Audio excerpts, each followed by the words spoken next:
लीजिए साथियों, सिंधु घाटी सभ्यता का यह तीसरा खंड, जिसमें हमने इस सिंधु घाटी सभ्यता की सभी मूल प्रमाणिक जानकारियों को आपके सामने रखने का प्रयास किया है। वे जानकारियाँ जो प्रतियोगी परीक्षाओं में अक्सर पूछी जाती है और जिनका पूछने की संभावनाओं का स्तर बहुत ज़्यादा होता है। तो लीजिए, आपके सामने इन जानकारियों को भाग 3 के माध्यम से हमने इसके 3 भाग बनाए हुए हैं, जिसमें सिंधु घाटी सभ्यता को पूर्ण रूप से प्रदर्शित करने का और उससे संबंधित महत्वपूर्ण तथ्यों को उजागर करने का संपूर्ण प्रयास किया गया है। पहला भाग, दूसरा भाग और आज यह तीसरा भाग। वीडियो ज़्यादा लंबा ना हो पाए, इसलिए हमने इनको टुकड़ों में विभाजित करके भाग संख्या के माध्यम से आपके सामने प्रस्तुत किया गया है। तो ये अंतिम भाग, जिसमें हमने प्रयास किया है कि सिंधु घाटी सभ्यता के जितने भी बचे हुए प्रश्न थे, जो बचे हुए तथ्य थे, वो सिलसिलेवार यहाँ पर आपके सामने प्रस्तुत हो सके। तो उन्हीं तथ्यों में जो कई बार पूछा जाता है परीक्षाओं में, और यह प्रतियोगी परीक्षाओं में बहुत ज़्यादा महत्वपूर्ण प्रश्न बन जाता है कि सिंधु घाटी सभ्यता का सर्वाधिक प्रिय पशु कौन सा था। सिंधु घाटी सभ्यता का सर्वाधिक प्रिय पशु, पशुपालन मुख्य व्यवसाय हुआ करता था। लेकिन उन पशुपालन के मुख्य व्यवसाय के साथ में जो सिंधु घाटी सभ्यता का सबसे प्रिय पशु था, यह सवाल कई बार परीक्षाओं में पूछा जाता है। तो सिंधु घाटी सभ्यता का सबसे प्रिय पशु कुबड़ वाला सांड था। जो कुबड़ वाला सांड है, वह सिंधु घाटी सभ्यता का सबसे प्रिय पशु माना गया है। उत्खनन करता हमारे इतिहासविदों ने जो बातें सामने रखी है पशुओं से संबंधित सिंधु घाटी के, उसमें कुबड़ वाला सांड सबसे प्रमुख रहा है। दूसरी बात आती है कि सिंधु घाटी सभ्यता के लोग किस तरह के वस्त्रों को अपने ऊपर धारण करते थे। सिंधु घाटी के लोग किस तरह के वस्त्रों को अपने ऊपर धारण करते थे, तो वह सिंधु घाटी के लोग सूती और ऊनी वस्त्र पहनना ज़्यादा पसंद करते थे। सूती और ऊनी वस्त्र का प्रयोग सिंधु घाटी सभ्यता में विशेष तौर पर किया जाता था। अब जिस धातु की बात कर रहे हैं, वह धातु का नाम है चांदी। चांदी एक ऐसी धातु थी जिसे सिंधु घाटी सभ्यता, हड़प्पा सभ्यता में सबसे पहले खोज करके प्रयोग किया गया। जी हाँ साथियों, यह सवाल कई बार बहुत बड़ी बड़ी परीक्षाओं में रिपीट किया जा चुका है, पूछा जा चुका है कि विश्व में चांदी का सर्वप्रथम प्रयोग किस सभ्यता के द्वारा किया गया। विश्व में चांदी का सर्वप्रथम प्रयोग किस सभ्यता के द्वारा किया गया। तो विश्व में चांदी का सर्वप्रथम प्रयोग हड़प्पा सभ्यता के द्वारा किया गया। वो हड़प्पा सभ्यता ही थी जिसने चांदी का सर्वप्रथम प्रयोग किया। तो यह एक बहुत अच्छा और बहुत महत्वपूर्ण तथ्य है जो कि आपको हमेशा याद रखना है। अब बात आती है कि सिंधु घाटी सभ्यता में जो पूजा की पद्धति थी, उसमें सबसे ज़्यादा किसकी पूजा की जाती थी। सबसे ज़्यादा किसकी पूजा की जाती थी, तो वह देवता का नाम है पशुपति। सबसे ज़्यादा जिस देवता की पूजा की जाती थी, वह देवता का नाम है पशुपति। पशुपति देवता की पूजा सिंधु घाटी सभ्यता में सबसे ज़्यादा की जाती थी।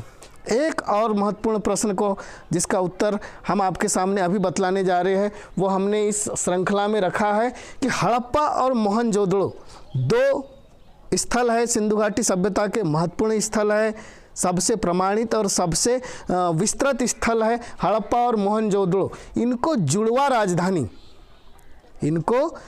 राजधानी हड़प्पा और मोहनजोदड़ो को जुड़वा राजधानी किस इतिहासकार ने, किस विद्वान ने कहा। यह सवाल कई बार परीक्षाओं में बिल्कुल आता ही है और इसकी जो संभावना है वो 100% बन जाती है कि जुड़वा राजधानियाँ कौन सी थी। कई प्रकार से यह सवाल पूछा जाता है कि सिंधु घाटी सभ्यता में जुड़वा राजधानी वाले 2 नगरों के नाम बताइए, तो वो 2 नगर हो जाते हैं हड़प्पा और मोहनजोदड़ो। वो 2 नगर हो जाते हैं हड़प्पा और मोहनजोदड़ो। और इन्हें जुड़वा राजधानी जो कहा, उस व्यक्तित्व का नाम है पिगट। जो पिगट महोदय है, इन्होंने हड़प्पा और मोहनजोदड़ो को 2 जुड़वा राजधानियों की संज्ञा दी थी। तो यह बात भी आपको याद में रखना बहुत ज़रूरी है। फिर बात आती है अगली धार्मिक आस्था के लिए। धार्मिक आस्था का जिस प्रकार से प्रयोग किया जाता था, धार्मिक आस्था क्या होती थी कि सबसे पहले जो आज भी प्रचलित है स्वास्तिक का चिन्ह, स्वास्तिक का चिन्ह जिसे धर्म और आस्था के नाम पर पूजनीय माना जाता है, उसका सर्वप्रथम प्रयोग किस सभ्यता में किया गया था? धार्मिक आस्था का प्रतीक स्वास्तिक का चिन्ह, जिसका कि बहुत ज़्यादा धार्मिक ग्रंथों में, धार्मिक अवधारणाओं में महत्व माना जाता है, उसका सर्वप्रथम प्रयोग कहाँ किया गया था? तो उस स्वास्तिक का सर्वप्रथम प्रयोग हड़प्पा सभ्यता में किया गया था। हड़प्पा सभ्यता एक ऐसी सभ्यता थी जिसमें सबसे पहले स्वास्तिक का प्रयोग किया गया था। तो ये एक महत्वपूर्ण थॉट है जिसको आप याद रख सकते हैं कि स्वास्तिक का सबसे पहले प्रयोग कहाँ किया गया था? तो स्वास्तिक का सबसे पहले प्रयोग हड़प्पा सभ्यता में किया गया था। अब जो महत्वपूर्ण और तथ्य हमने रखे हैं सिंधु घाटी सभ्यता श्रृंखला में कि कई बार सवाल पूछा जाता है प्रतियोगी परीक्षाओं में कि सिंधु घाटी सभ्यता में ऊँट के अवशेष, जो पशु हुआ करता था ऊँट, जिससे बोझा ढोने का भी काम किया जाता था और अन्य कामों में भी लिया जाता था, कि सिंधु घाटी में सिंधु घाटी सभ्यता में जो ऊँट का प्रयोग है या ऊँट के अवशेष है वो कहाँ प्राप्त हुए थे? ऊँट के अवशेष कहाँ प्राप्त हुए थे? तो ऊँट का अवशेष जो प्राप्त होने वाला स्थल था वह कालीबंगा था। कालीबंगा एक ऐसी जगह है जहाँ पर ऊँट का प्रयोग, ऊँट के अवशेष यानी ऊँट का प्रयोग होता हो माना गया है, उसके अवशेष कालीबंगा में मिले हैं। कालीबंगा एक ऐसी जगह है जहाँ पर ऊँट होने का प्रमाण सिंधु घाटी सभ्यता से प्राप्त होता है।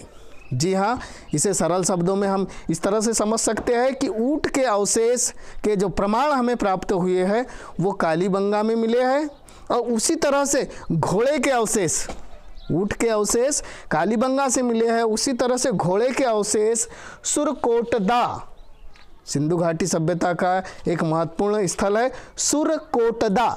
जी हाँ, इसके एक बार सुनिए कि सिंधु घाटी के सुरकोटदा से हमें घोड़े के अवशेष प्राप्त हुए हैं। सुरकोटदा से हमें घोड़े के अवशेष प्राप्त हुए हैं और ऊँट के अवशेष हमें कालीबंगा से प्राप्त हुए हैं। तो इस तरह से हमने श्रृंखलावार महत्वपूर्ण चीज़ों को आपके सामने रखा है।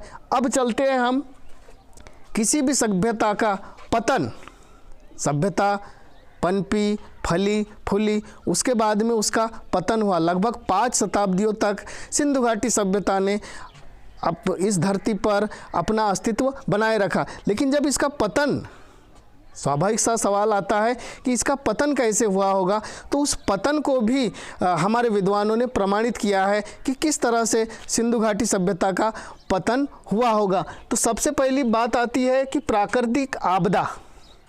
प्राकृतिक आपदा, विद्वानों ने माना कि हो सकता है उस समय कुछ ऐसी भयंकर प्राकृतिक आपदा आई होगी जिसकी वजह से सिंधु घाटी सभ्यता का पतन हुआ। तो इस प्रमाण को मानने वाले जो हमारे इतिहासविद है KUR Kennedy, KUR Kennedy, KUR Kennedy महोदय ने इस बात को स्वीकारा कि प्राकृतिक आपदा से सिंधु घाटी सभ्यता का पतन हुआ।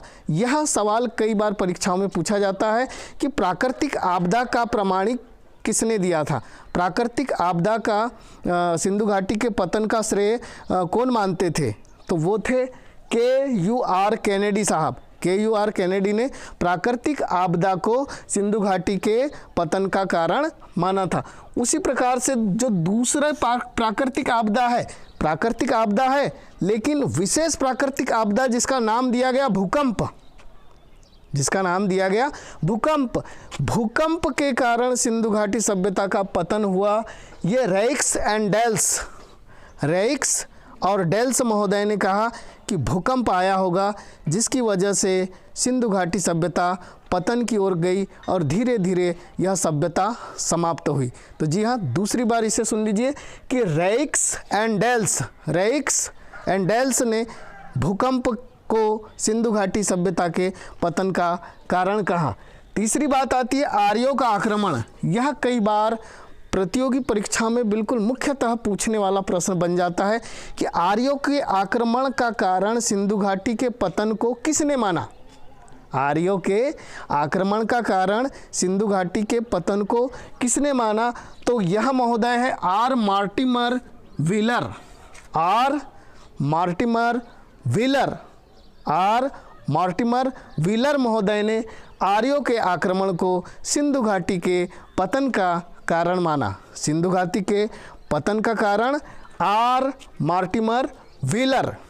जी हाँ, ये बहुत ज़्यादा इम्पॉर्टेंट प्रश्न हो जाता है कि आर मॉर्टिमर व्हीलर ने सिंधु घाटी के पतन का कारण आर्यों का आक्रमण माना है। उसी प्रकार से जो एक प्राकृतिक आपदा होती है बाढ़ को भी मैके, राव और मार्शल महोदय, मैके, राव और मार्शल, मैके, राव, मार्शल, इन तीनों विद्वानों ने ये माना कि अत्यधिक बाढ़ के कारण सिंधु घाटी सभ्यता का पतन हुआ होगा। तो बाढ़ को जो कारण माना वो मैके, राव और मार्शल। उसी प्रकार से जो बाह्य आक्रमण को सिंधु घाटी सभ्यता का पतन का कारण माना वो है गार्डन, स्टुअर्ट, पिगट। गार्डन तथा स्टुअर्ट पिगट को बाह्य आक्रमण का कारण माना सिंधु घाटी से जिसका पतन हुआ। तो साथियों, इस तरह से हमने कुल तीन भागों के साथ में सिंधु घाटी सभ्यता के अति महत्वपूर्ण प्रश्नों को रखा है। और यह series step by step Sindhu घाटी के बाद में सिंधु घाटी सभ्यता को हमने 3 भागों में बांटा। इसके बाद वाले खंड को भी कुछ भागों में विभाजित, क्योंकि हम नहीं चाहते कि वीडियो कुछ ज़्यादा लंबा हो, आप तक एक विस्तृत, प्रमाणित और अच्छी जानकारी पहुँचे जो आपके काम हमेशा आ सके। इसी प्रयास के साथ में हमने इन श्रृंखला को प्रारंभ किया है। तो आप हमारे चैनल पर आकर हमारे वीडियो को लाइक, शेयर और सब्सक्राइब ज़रूर कर दीजिए ताकि हमें इसी तरह के वीडियो बनाने का उत्साह प्राप्त होता रहे। धन्यवाद, नमस्कार।